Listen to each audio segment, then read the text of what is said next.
एक बार भगवान व्यास देव जी ने एक श्लोक लिखा, इंद्रियां बड़ी बलवान है जो बड़े बड़े विद्वानों को भी खींचकर भ्रष्ट कर देती है, इसलिए एकांत में अपनी बहन के पास बहुत समय तक नहीं रहना चाहिए, अपनी बेटी के पास भी बहुत समय तक नहीं रहना चाहिए, और पुत्र जवान हो तो एक सैया पे एकांत में माँ को भी नहीं लेटना चाहिए।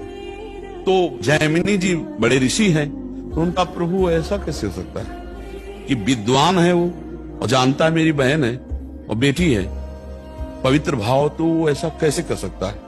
तो उनका इस प्रश्न का उत्तर तो हम कुछ दिन बाद देंगे। तो 10-15 दिन तुम संभालो आश्रम।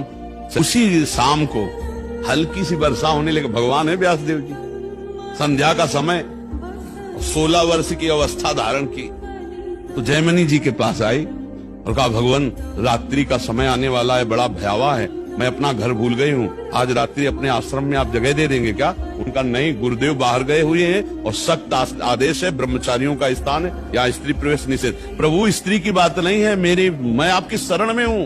अच्छा, ऐसा कर सकते हैं कि हम अपने आश्रम में एक झोपड़ी खपरेला था, उसमें अलग आपको दे देंगे, दरवाजा लगा बंद कर, मैं भी कहूँ तो दरवाजा रात्रि में मत खोलना, सुबह निकल जाना। अब जाके जो संध्या वंदन करके ध्यानस्थ हुए, फिर दिमाग में आया कि हमने पूछा नहीं कि तुम रात्रि में अकेले कैसे फंस गई, ब्याह हुआ है कि नहीं हुआ है। अब गए, दरवाजा खटखटाया, तो उनका दरवाजा तो नहीं खुलेगा, बोले मैं जैमिनी जी हूँ, बोले नहीं जैमिनी जी ने मना किया है।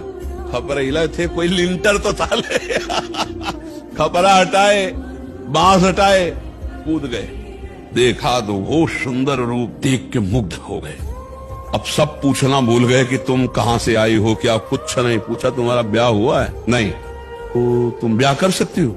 हाँ, हमसे कर सकती हो। बोले आप जैसा ऋषि मिले तो फिर क्या कहला, ब्याह तो कर ही लेगी।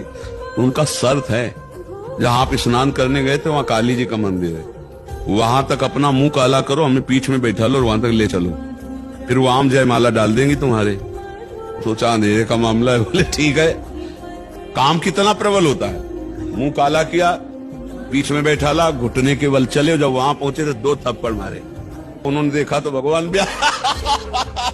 व्यास देव जी ने कहा, श्लोक गलत है कि सही? बोले गुरुदेव सही है, क्योंकि इतने बड़े विद्वान जैमिनी ऋषि, तो बोले तुम्हारे लिए तो संपूर्ण जगत जननी के भाव में देखो या बेटी के भाव में देखो या बहन के भाव में देखो, तुम्हारा भाव क्यों बदल गया?